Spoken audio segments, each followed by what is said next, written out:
बुलेटवर कारवाई करून फटाके फोडणारे सायलेन्सर जप्त। कराड शहर पोलीस ठाणे वाहतूक नियंत्रण शाखेची कारवाई। फटाके फोडणारे 15 सायलेन्सर केले जप्त।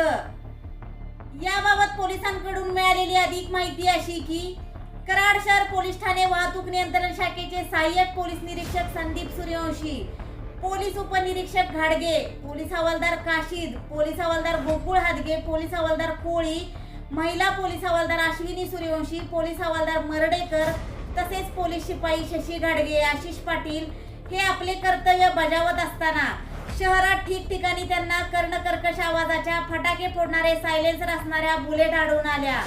त्यामध्ये प्रामुख्याने असे निदर्शनास आले की सदरच्या गाड्यांमध्ये मूळ रचनेत बदल करून मॉडिफाय करण्याचा प्रयत्न करत फटाके फोडणारे व कर्णकर्कश आवाजाचे सायलेन्सर बसवण्यात आले आहेत। त्या अनुषंगाने सदरच्या बुलेट या वाहतूक नियंत्रण शाखेमध्ये आणण्यात आल्या। तसेच त्यांच्यावर दंडात्मक कारवाई करत मॉडिफाय केलेले सायलेन्सर जप्त करण्यात आले।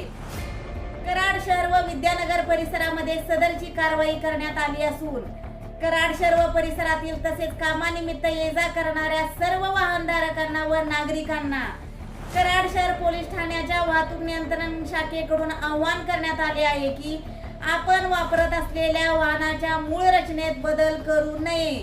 तसेच कर्णकर्कश आवाजाचे मॉडिफाय केलेले सायलेन्सर, कर्णकर्कश आवाजाचे हॉर्न आपण वापरत असलेल्या वाहनांना बसवू नयेत, अन्यथा कराड शहर वाहतूक नियंत्रण शाखेकडून कडक कारवाई करण्यात येईल।